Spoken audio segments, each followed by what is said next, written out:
go. Heading out in the rain. Pretty exciting. Being obsessed with air plants for many years, I wanted to get to know these plants better, and that really needed to understand and see them growing in habitat naturally.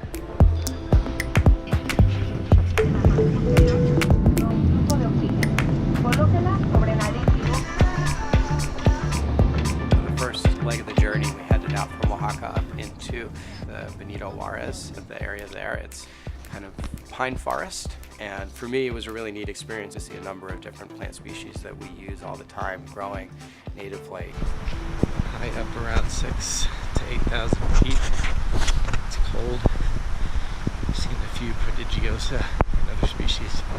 There was something about these plants and how they have adapted to grow with no soil, floating in the air, and have this incredible diversity that sort of hybridizes regularly and creates new varieties that really reminded me of sort of modern society and people in our world today. Just look at these flowering plumosas.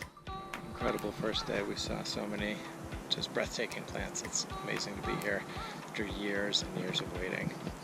Finally, we're seeing a million air plants in native habitat. We headed from Oaxaca up into Cuitatlan. This area was really dry and had a number of amazing cacti specimens, and got to see Tillandsia inhabiting a completely different environment from the misty pine forest.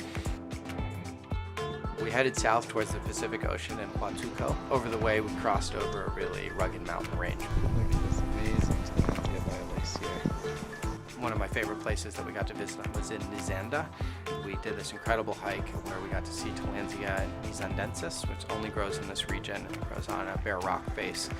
What really stood out for me on these trips were these places where there would be a group of trees that would shelter a diverse population of plants, and it was sort of being in these locations surrounded by this diverse variety of plants that really was more special than any particular one sighting.